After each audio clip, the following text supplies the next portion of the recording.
clearly, as like a queer black woman, I definitely get some press back about the things that I be trying to say. For a long time, I feel like when I was writing songs, I would just really not even try to like bring it up like that I was queer, and I would just try to write from like a straightforward point of view. At the same time, that kept feeling like more and more false, and so I was like trying to get more brave. And then when I did, this is a show that was put on for women by women, and then later in the show, I'm doing my thing, getting off the stage, having a good time. Somebody pushes me to the ground, and I get in a fist fight with the man because I'm talking the truth.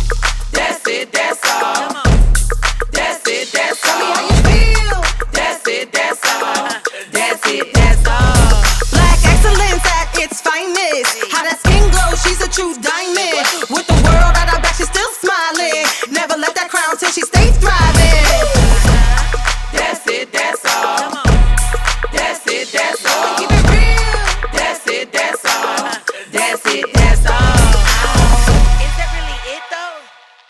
What up, what up, what up, what up? Welcome to That's It, Daz All, where we discuss the unique and vibrant lives of black women through testimony, friendship, and just plain old laughter. I'm your host, KC Carnage, and today we got Chelsea Monet on the show. What's up, world? What up, what up, what up? And like around here, we like to talk about the things that black women go through. But one of the best things that I like to do is I really like to highlight the artistry around here. We have a beautiful artist. Her music is dope. She always has a message.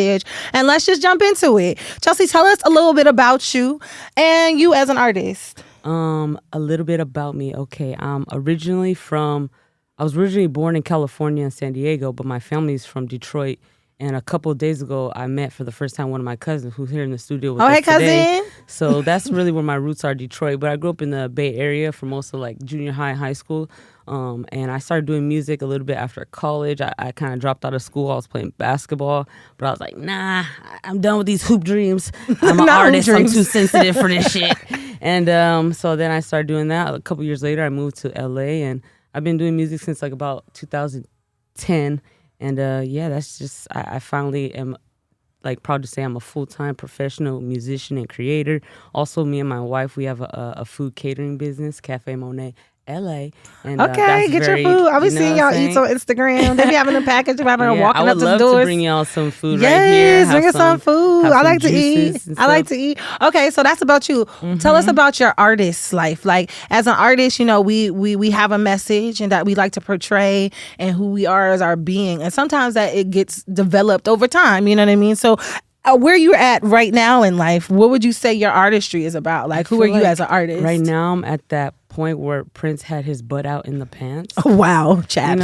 I cheeks and all. I remember. No, for real. I think that seriously, for real though, he really was one of the best masters at blending all these different genres and all these different like elements of himself, like the romantic stuff, but also social justice and like things that like matter to him, black community, stuff like that. So I would say right now I'm kind of in like almost my blues era, the track On Me. I have a couple of different tracks that are also like that are coming out. And my music is, I'm kind of like, I used to be like a conscious artist and stuff, but now I'm kind of getting more also in my Mac Dre era out of prison. And by that, I mean, after he got out of, no. This is fashion. Okay, got it. But he just started making more music just to uplift people at the party and just like, like good times, because like at the end of the day, like being all on that preachy kind of like soapbox thing, life will humble you quick. So sometimes you realize that people don't really need that. They actually just need to be inspired, kind of like more like Nipsey. But I mean, at the same time too, as long as it got a dope ass beat behind it, you can pretty much say what you want to say. Easier said than done. True. Find the right producers. Producers, get on your game. We want to dance. Okay. All right. Well, let me ask you this. Do you remember how old you were when you wrote your first song? And what was it about? Because I can tell you what I wrote about. I really didn't get serious about like being a songwriter and writing my music until I was probably in college. But like the first songs, like being at your house with your sisters for the family, like performing and all that stuff, I remember doing that. But the first song I wrote, I listened to it the other day. It was called Right Here. And it went like, I'm kind of like Lauryn Hill. They be like, no, you didn't. Big shoes to fill, but the motherfuckers fitting like a kitten. I will make any track per. I was just talking my bravado shit. Bars. But it was one of the first bands I was with. We were called Well Cry. We're like a duo. It was like acoustic. hip hop, like kind of surfer, like West Coast kind of vibe. And it was about that. And I had been writing poetry for a minute. You look like you were writing poetry. I definitely was vagina at the monologues word. like a motherfucker. I was at them shits until I just had to retire from the spoken word community. I appreciate a good slam really though. Be slamming a little hard for me sometimes. It's a little hard. They get too deep. Yeah, and it's my pet peeve when people don't memorize their thing and be reading it off paper. The little book. I don't like that. I feel that. I would just say when I was like, I wrote "Fly Away" when I want to say I was like 15, and I've always sang, and I was like, I'm gonna write a song. And I remember it was like, I couldn't remember what it was about really, but I just liked the melody. It was like, fly away, fly, oh baby, for my sake, I want you to fly away. That was that good 2000s. Yeah, it was like, I think I was in my Ashanti. I think I was feeling my Ashanti. And so like after that, I was just like, you know what, I could write. And I went on to write more and write for people and things like that. So that was actually pretty dope. What challenges do you think you've had about your artistry and becoming the artist you are and want to be? I would say at first you kind of want to be like, oh, I'm so like oppressed, but at the end of the day, being an artist is like really like just a battle against self-confidence, because people like confidence and people do like they like to hear people's truths, and it's scary to be vulnerable and say that. So I definitely clearly, as like a queer Black woman, I definitely get some press back about the things that I be trying to say. That's why I was kind of talking about kind of switching like exactly the way I deliver my message, because sometimes people just like, it's just too much for them to hear, my truth. So I'm kind of got to slip it in a little more KY on it. As a Black queer woman, like, do you find it? Well, did you? Probably not now, because you seem like a person that knows herself. I mean, do you identify as her? Yeah. Okay, I just want to make sure, because everybody in my book is boo, because I don't got time. I'm not gonna lie. I've been on fam and friend for like 10 years. Fam, friend, boo, hey love. Like I would greet you with a hey boo, hey love anytime, because I don't want to get caught up, and I don't want no sauce. I don't want no sauce, y'all. I don't want no sauce. So like as a Black queer woman, have you found it was challenging to actually speak about your truth in your music? Yeah, for a long time I feel like when I was writing songs, I would just really not even try to like bring it up like that I was queer, and I would just try to write from like a straightforward point of view, which as a songwriter is not terrible. You know what I'm saying? It is good to be like open-minded. I mean, like kind of open for the narrative for people, but at the same time that kept feeling like more and more false, and so I was like trying to get more brave. And then when I did like say that, I've been at shows where I was talking about a thing and somebody just like walked out, like that's so homophobic. Just said, bye. But that was like, a long time ago. But at the same time, I've been in a show where I'm talking about, this is a show that was put on for women by women, and I asked all the guys at the show to take a step back so some of the smaller ladies could take a step forward. Some guys getting all mad, no, I don't want to, I paid my same ticket, blah, blah, blah, blah, blah. Like, okay, bro, whatever. And then later in the show, I'm doing my thing, getting off the stage, having a good time. Somebody pushes me to the ground, and I get in a fist fight with the man because I'm talking the truth. So it definitely has been some obstacles, but I beat him up. But as you should have.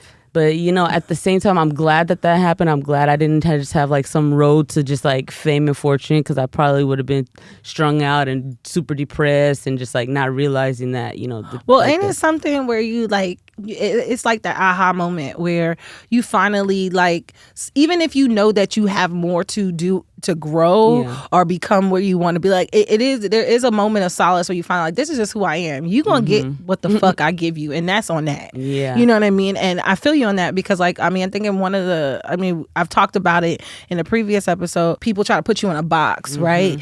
And sometimes you have to realize that you have a lot of tools in those boxes, and you are allowed to use all the tools. Like when you building a house, are you just building a house with a hammer? No.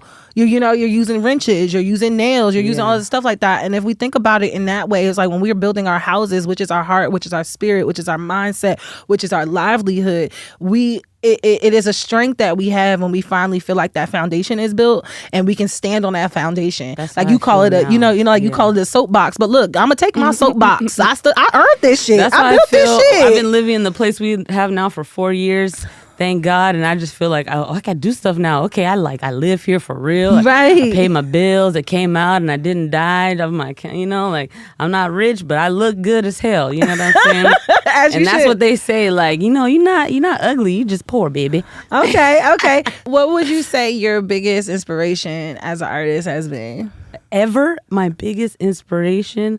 I think I would say that's really hard to answer, but I would say honestly my mom is a really big inspiration to me just because she really instilled in me self-confidence and don't be afraid to be who I am, and like that people are just really gonna sometimes not necessarily agree with it. Like I've asked her, does she like my outfit? She'd be like, I don't love it. You know what I'm saying? Her and my Shout wife out would to be moms. like, Shout out to moms. They will take you down real quick, really but build you up at the to, same time.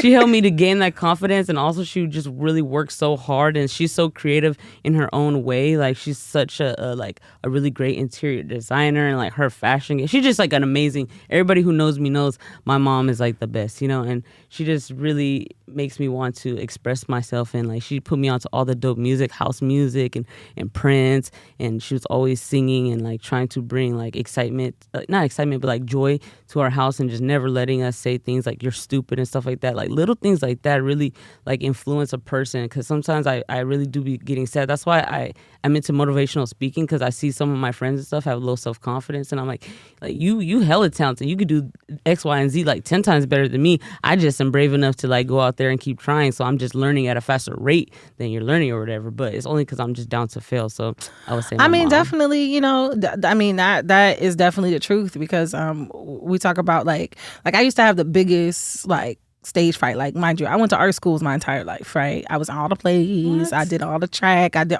anything. Like when it was time to apply to college, like my rap sheet was long. Like I was in everything, but I had the biggest stage fright. And I was telling somebody the other day, like literally how I overcame my stage fright. And I didn't really overcome, even though I went through all of that, I really didn't overcome my stage fright until I was about like 22, 23. And I used to go to karaoke. Like I'm dead ass. I used to go to karaoke every Wednesday. And I mean, karaoke is my jam. I would go to karaoke every Wednesday just to like, I guess, take the pressure off of myself. Like, I know I can sing. Why am I afraid to like really put myself out? Like, I would opt to be the choir. I'm like, no, do a solo. I'm like, nah, I don't want to do that. Whatever. And like little stuff like that, just kind of like putting yourself out there. And it's like a muscle, right? Like being an artist is a muscle. Like, no idea is dumb. No idea is outlandish. Like, I mean, you got Lady Gaga walking out here in meat. Like, you know what I'm saying? So it's like there's no right answer to finding who you are. And it's also one of those things like you don't have to feel like you know who you are. Like, but who you are today could be different 10 years from now. You know what I'm saying? So like as long as we make conscious decisions to really put ourselves first, you know what I mean, and really kind of like open our hearts and be open. Because I like to say too, like if you're open to I'm things, pretty open to stuff. Right, wide open. And I grew up in the Bay too, so over there it's like a lot of different cultures, and just you'll see stuff like, not saying it's like all like rainbows and like hugs and kisses, but you're not like, oh my God, I can't believe this, that type of race person. You're like, yeah, I've seen those type of cultures. Yeah, before. People do that. Do that. Okay, well, I like to play a game on my show. I don't really play games. It's okay. We playing games. And it's called What's Your Jam? We're artists, right? And we're talking about artists that you like. So it's more of a versus. So we're going to go down this list. All right? Okay. Grace Jones or Eartha Kitt? Grace Jones. Absolutely. I love both of them. I love it. I just watched that documentary. It was fire. She was so funny. I saw her at the bowl the last time she was there. She was like 7, like, pull up. I can't even say it. She said her hula hoop. I said, you better get it. She was still hitting the hula hoop? She was still hitting the hula hoop. Okay. Brandy or Monica? Not hard today. I would say Monica, just because I'm a little more gangster than... Oh, God. We're not talking about vocals. We're talking about, like, vibe, Okay, you like the vibe. You like the white shoes on the court, on the step. I got it. She be dating gangsters. Like, when I be on my, like, straight shit, I be fucking with gangster type of dudes. Sound good. Lauryn Hill or Toni Braxton? That's a tough one. I know. I wrote it. Because my girl here, I'm going to pick Toni Braxton. Toni Braxton or Lauryn Hill? I mean, but I get it. That is a tough one because Toni had her own thing. Lauryn Hill. SWV or Escape? Ooh, I think SWV. I'm going to say as a group whole, I'm going to say both, and I'm going to tell you why. As a group whole, I like Escape more. But the hits that SWV got, like, come on. I was in me and Sam, we were in a rap group based on it. Look, I got a tattoo. We were called SWP. What does that mean? It's snatches with power. So like pussy with power. But we had a little SWP. Not snatching women's pussies? No. Okay, awesome. No Trump. No Trump. No Trump. No Trump. Got you. Okay. No. She said no. Okay. Gerald Levert or Luther Vandross? Luther. I think Luther, yeah. Definitely. I mean, Gerald had his teddy. He had his teddy bear vibe, but Luther is the one. Yeah. All right. Little Kim or Foxy Brown? Oh, that's a tough one. I'm going to go with Little Kim, though. I think about these questions when I write them up. I'm going to go with Little Kim because Little Kim is Little Kim. Like, Foxy had her time and she was bad. She busted it out for the girlies. She did. She paved the way. I don't think Foxy really, made her rap, don't get me wrong, super she talented. She wasn't on her entrepreneur shit. And she wasn't on her icon shit. Exactly. It was just I'm to be an icon, that's a business. Right, it is a business. Yeah, exactly. Okay. Gotta push it. LL Cool J or Ja Rule? What? LL Cool J. Baby, no, none of that. No. I mean, I love LL Cool J because he was fine, but Ja Rule had hits. I'm sorry. He did. All right, we gonna throw it out to the alternatives. Okay, Kim or Seal? What did you say? Kim or Seal? Kim? Yes. I don't know who's Kim. You know that song Love Calls? Nope, Seal. Okay. She's saying Seal. I'm going to go with Kim. If y'all don't know who Seal is, they two black bald head men that sing real sultry. I'm going to have to look Kim Yeah, up. Kim, Love Calls? Just K-I-M. You ever heard that song, When Love is Calling Your Name in the Dark? Anybody? No? No, okay. All right, we're going to move on. Aaliyah or Sierra? Aaliyah. I had to put that in there. What kind of show is this? I had to put that in there because people always talk about who runs this show. People always talk about how if Aaliyah was still around, that Sierra wouldn't be here. So I just did that. That one was for shits and giggles. We already knew the answer. Okay, perfect. All right, cool. I love that. Honestly. That's done with What's Your Jam? What's your jam? Okay, so let's talk about. Okay, so I brought you on here because also the first time I met her, we were in the studio and I actually got pulled in to do backgrounds on her song. I never met her before, and we was vibing in the studio. We was vibing. She just came in so chill. And I'm an East Coast chick, so I vibrate off of Jersey. Yeah, I'm from Jersey. I vibrate from chill vibes. When you from a certain area, a lot of stuff don't phase you. You know what I mean? And it's just that whole that don't phase you because that don't phase me. So she came in, it was real cool. She was like, yeah, we could do this, we could do that.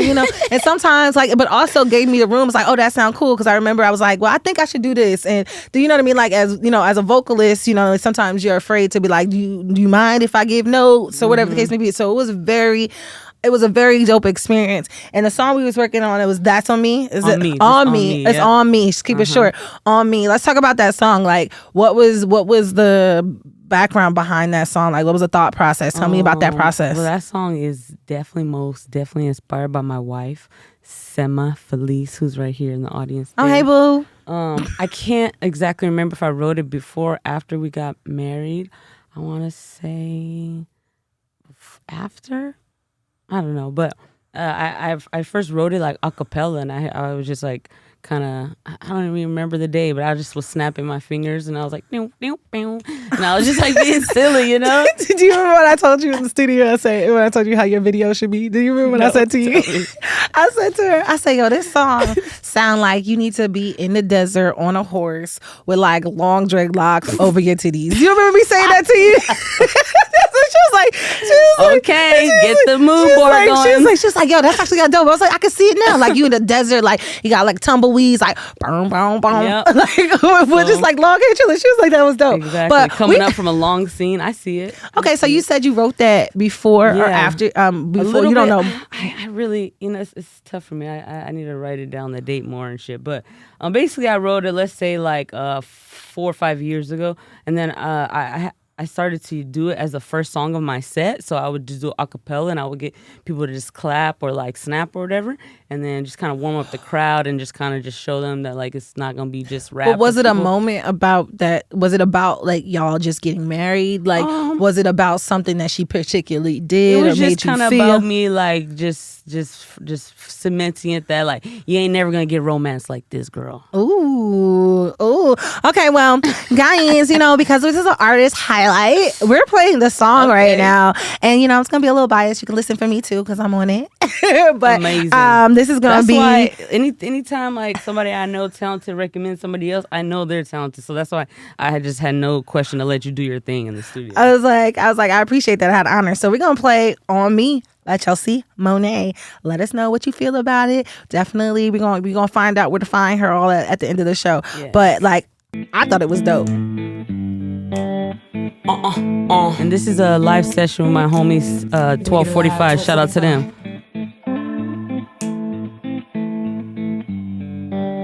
Monet, come on, look. They say you should've made promises you can't keep. I would never lie to you, no, that ain't me.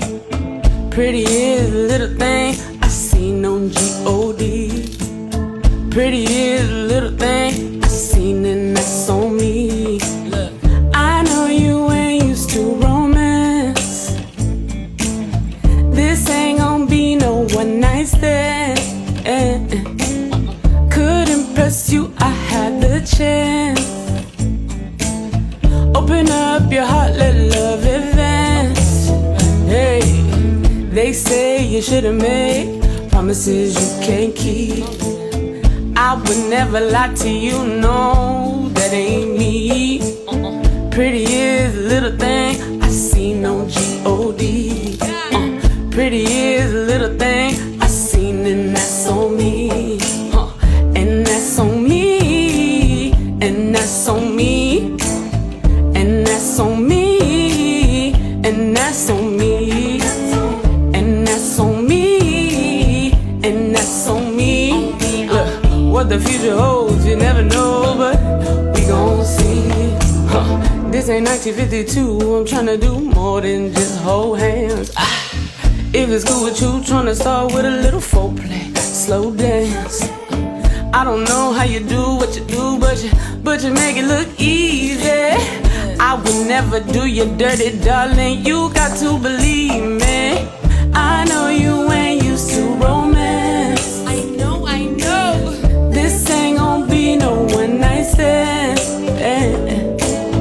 Could impress you, I had the chance. Right there in my hand, baby.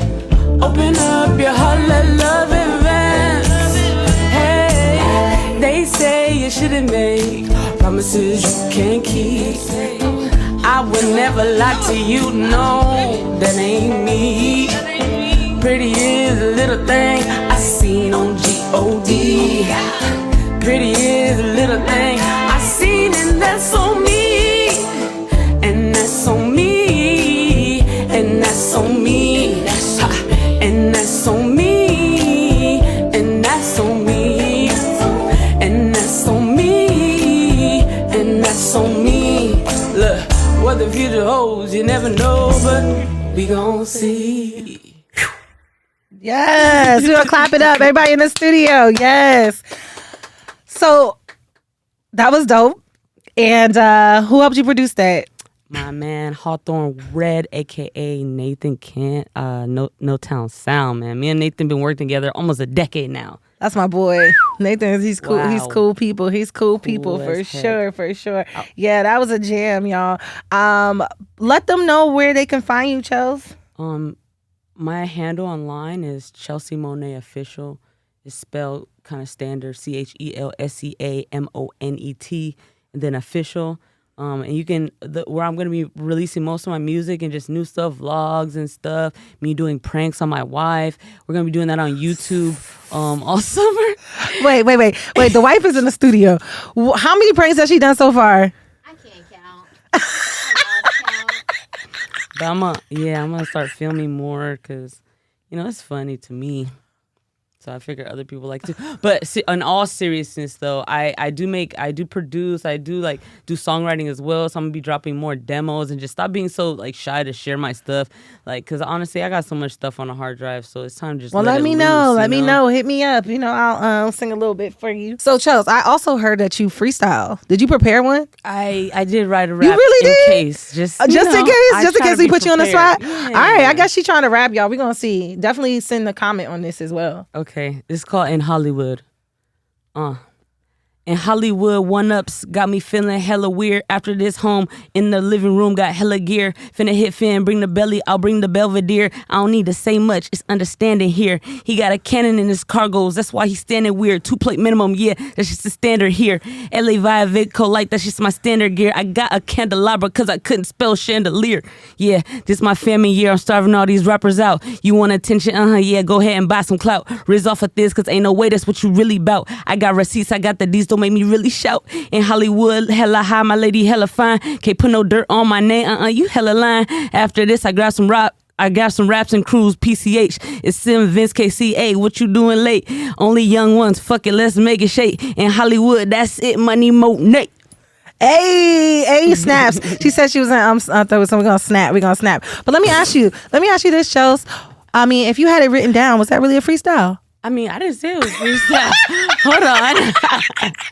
I know, that's the debate though, you know? That's the debate. They'll lure you in. Debate. Okay. Well, at the end of my shows, I love to leave a message. That's just what we're about around here, sending love and light everywhere we go. So I would like you to talk to the younger artistry in you. If you had to talk to the young Chelsea Monet about her artistry and being who she wants to become, what would be the message you want to leave her? The message would be to don't wait and to just do the things now that is really on your mind. Because I'll be having so many ideas and I always procrastinate or just like wait, and then I see like either that idea like out there or just still have the idea going on, you know, and it's just really no time like the present. So I would say like just save your money and spend it on producing more of your music and merch, and and through doing that, building up your community, because at the end of the day, like Instagram and all these like different social media sites, like they're not really like, you're not in control of those things. So I used to be like really active like on the streets and like having flyers giving out to people, and I kind of fell off that the past couple of years, especially since the pandemic. But I would just say to keep doing that, because that type of stuff, that grassroots stuff, it does work. Awesome. Yeah. Well, thank you, Chelsea Monet, for coming on Daz It Daz All. For y'all out there, if y'all listening and y'all viewing, y'all got any questions, comments, y'all want to hear anything else, you know, let us know. Hit the like, hit the subscribe, share it, do all those things.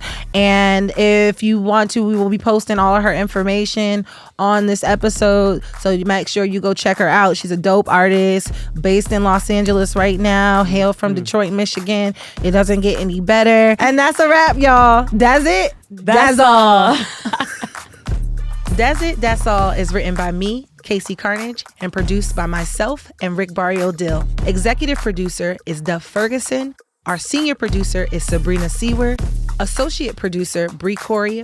Audio and video engineering and studio facilities provided by S.L.A.P Studios LA, with distribution through our collective for social progress and cultural expression, S.L.A.P the Network.